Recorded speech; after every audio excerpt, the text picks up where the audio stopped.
against this huge social atrocity called human trafficking in any way, shape, or form, reach out, definitely. And with that, I will end it with questions, but I also know that we're going to be heading into a video now from Saratoga International College shows. But before we do that, any questions? Yes, sir. I'm not sure how to ask the question. Okay. But it's pretty evident from what you taught us how the net draws people in. Absolutely. What I'm wondering about, and this is the hard part, what is it in man's nature that would allow pimps or their other titles to basically be predatory killers, murderers, destroyers of people? How does that happen? I mean, certainly their motivation financially, I guess it's a huge motivation, is the financial gain. I mean, it's all non-taxed money, and it's instant, quick cash. That's a huge motivator. The other thing is, if a policeman can drive down 82nd Street and pick out the pimp, they can pick out the prostitutes. The pimps like to keep themselves hidden. Okay, but I would suspect, as knowledgeable as you are and they are, why aren't we in a war on pimps? Why aren't we after these people? We are. One of the biggest problems that I realized when I was talking with a police officer, is that it is incredibly hard to keep the trafficking victims of a pimp. So a pimp is caught, they've got him in jail, but if they cannot keep his evidence or those girls in the vicinity and start building a case against them, they really can't do a whole lot. These girls are afraid of their life. The pimps have other pimps on the outside that could then go after the girls and kill them, or they are feeling threatened, they are feeling in danger, so maybe they'll run. Or maybe another pimp then takes them because that girl's free, and then they're now in Las Vegas. There are so many factors. It seems like we need more strength in the legal system for this kind of activity. Right. For the normal problems. Thank you for your question, and unfortunately we don't have a lot of time for questions after each presenter, so I'd like to move our program along, and please take you hold your questions till the end, or you may get answers to your questions from some of the other speakers. I know we just been very involved in the law process.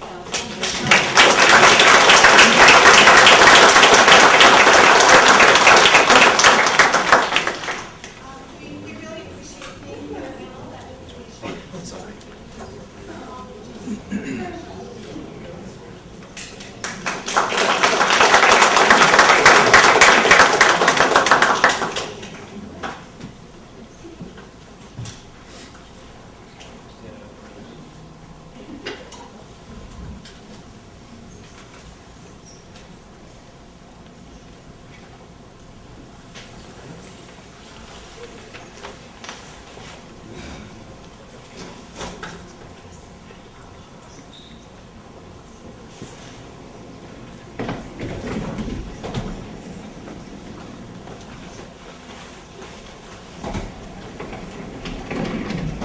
Yeah, project going over on the. This is the first time the family has seen the inside. Well, of the we've got house. a construction. And here they come. And here they come right now. I think we're gonna be able to get started. He's the guy to ask, really.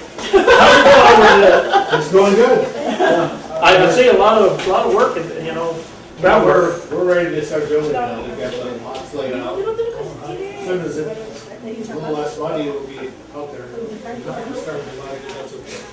I go by and see it. I drive a school bus part-time, so I go by there several times a day. And Oh, okay. Yeah, the only thing that's left to Might do have on been there sucks is today. paving, but obviously. Yeah. We might have to tell it. And with no holes in it. That's right. We might show the family all of this stuff from the grocery outlet. let's go ahead and Well, get they it. haven't seen, they haven't seen I it. don't think they've been in, I don't know that they've been in since they got here. None? We're just gonna make ourselves at home, and that's okay.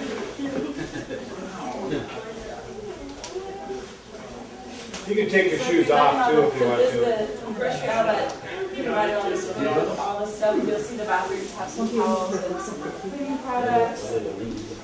Upstairs as well. Look familiar? Me gusta la ventana. Freezer. Bonita.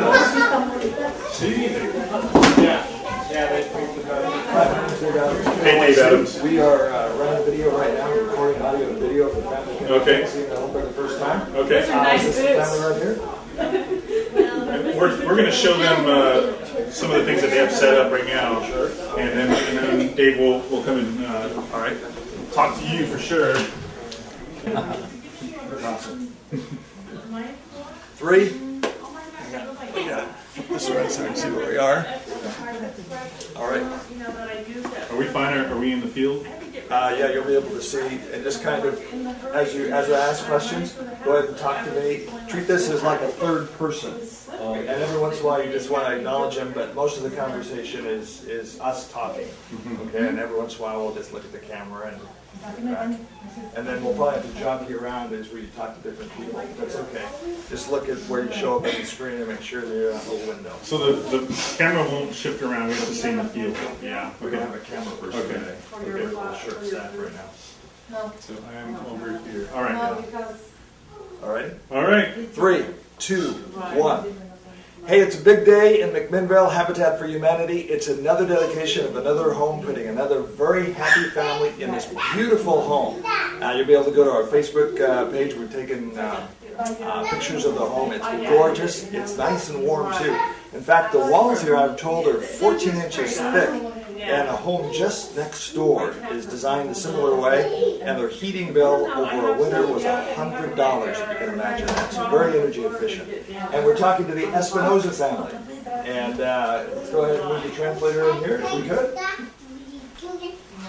Hey, sir, congratulations. Thank you very much. So what do you think of this new home? Nunca me imaginé estar en un lugar así, mucho menos que fuera propio. He never thought he would own a home like this in his life. So you guys actually had to do some work to be able to own this home, some sweat equity. Que tuvieron que entregar trabajo ustedes mismos para construir la casa. Yes. What did you do? De todo un poco. A little of everything.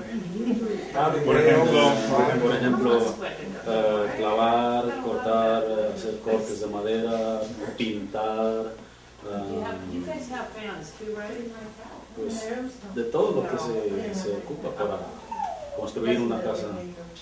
Every little sort of aspect of building a home, he participated in painting, pounding nails, cutting wood, everything that you can imagine that would go into building a house.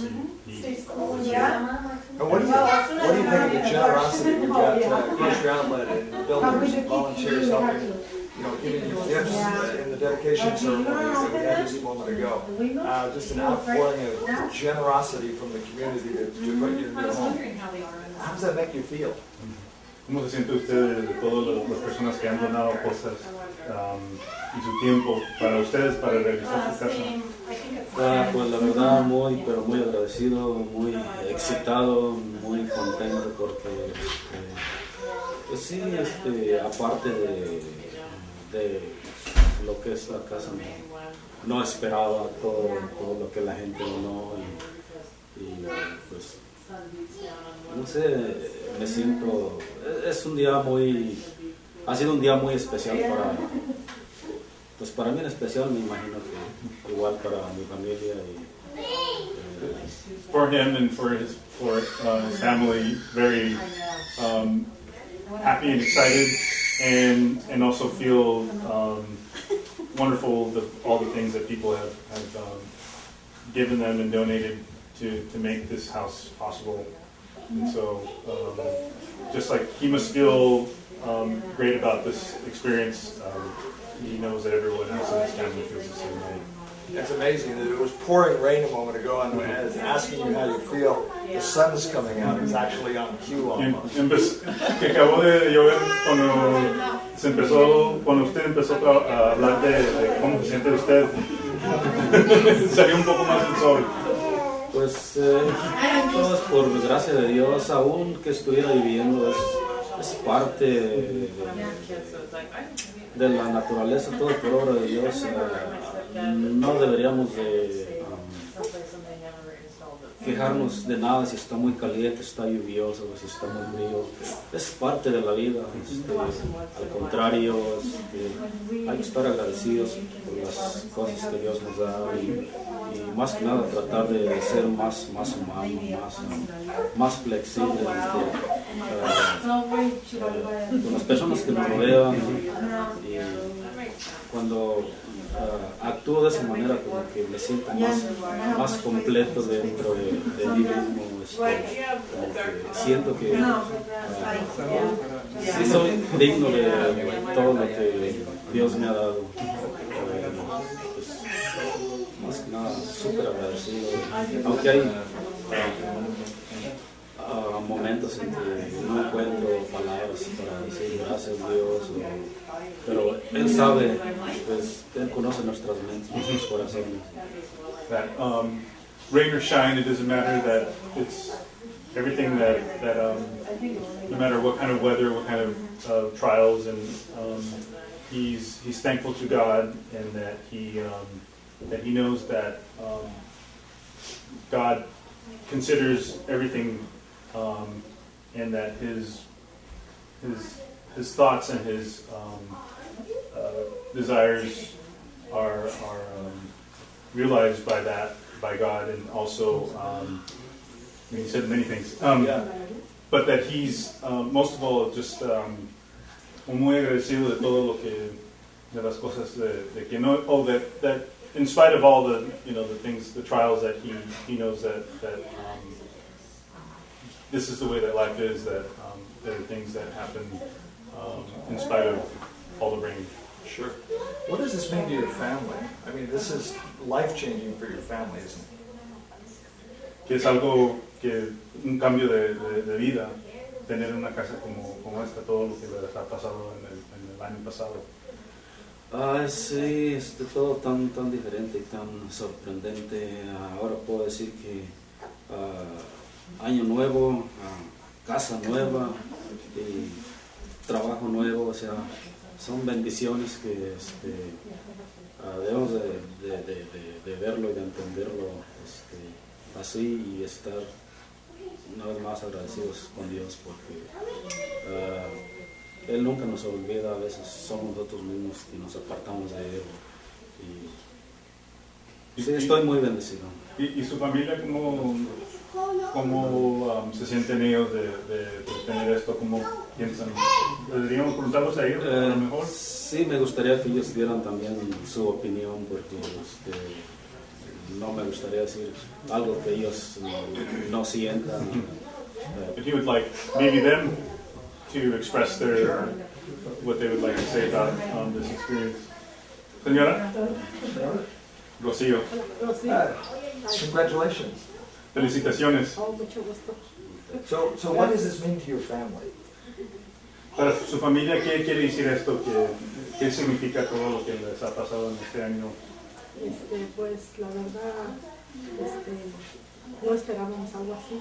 We didn't expect something like this. Porque en la parte donde nosotros vivíamos estaba demasiado muy frío. It's a beautiful home. Oh, muchísimo. Or where they used to live, muy where they used to bonita la live, casa. it was nothing. This is nothing like the home that they were in before. It was, apart from that, very cold. Yeah. It's almost like Christmas, isn't it? Sí, un regalo de Merry Christmas and Happy New Year. Sí, cuando yo llegué aquí, que iban a hacer la casa, estas dos casas ya estaban terminadas y nosotros llegamos aquí y pues la verdad mi pura tierra aquí que apenas iban a empezar, pero la verdad dije, ¿cuándo se va a terminar la casa? Y gracias a Dios ya se terminó. So when she first saw the plot, all she saw was the empty lot, and she would look at the houses next door and would wonder, is this ever going to happen? When will this ever be reality? And so I think she's pretty blown away by being in her house now, que está muy sorprendida de todo. Y más que nada queremos darle más que nada las gracias a las personas que vivieron aquí, porque ellas de verdad que ponen mucho, porque uno menos espera, ellos ponen mucho de eso. that of all the people that have come together, really, that she's really thankful for everybody who's come together to make this happen, that above and beyond, without them, it's really what made this come together and be a reality for them. So she's very appreciative of it. And, all right. Well, congratulations. Please, if Gretchen is here for Habitat for Humanity, we'll visit with her. Here she is. Gretchen, this is exciting, isn't it? It's very exciting. This is why we're here. This was a 9-month process. A lot of volunteers, a lot of hard work, a lot of community support, especially Thrivent Financial for Lutherans. We received a hefty grant from them to fund this home, and without contributors like that, we wouldn't really be able to make this happen. We're really, really happy for the family, and again, that's why we're here. It's, you know, these dedications, we come here and you feel the community and the love and the family and all of that. So we're just very pleased. You have everything from the faith community to the grocery stores, Yep. the grocery outlet. It's the community coming together to help put other people in homes, and it just makes you feel good, doesn't it? It does. And aside from that, we've got a lot of businesses that donate. For instance, Washington Roofing donates a roof to every home that we have. Every home that we've ever built, Washington Roofing has donated a roof for. We have places like Cascade Steel that donate rebar. We have a man named Brian Samp who's with the IBEW. He's an electrician. We like to call him Sparky. He's done he donates his time to do the electric. I mean, these are services that are very expensive, and to have that donation and that community support is unmatched, really. So how many homes have been built in the McMinnville area through Habitat? 44. So this is number 44? Yes. This is number 44? Yes. And it looks like we are going to be starting 45 quite soon out on our Aspire development. How can people help? People can help in many ways. Of course, we're always happy to provide volunteer opportunities for everyone.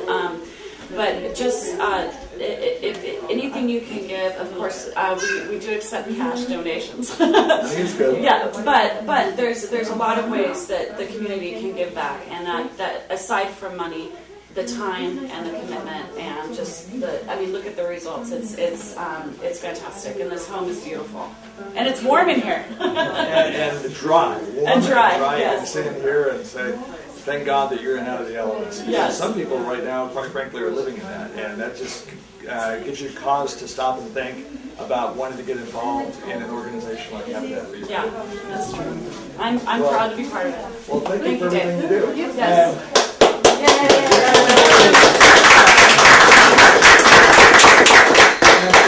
the Spanish community, they have the saying, "My casa, su casa." Mi casa, su casa. Mi casa, su casa. Well, congratulations. AM 1260 KLYC, and this is what Habitat for Humanity does, and we would like you to get involved. Okay, there we go.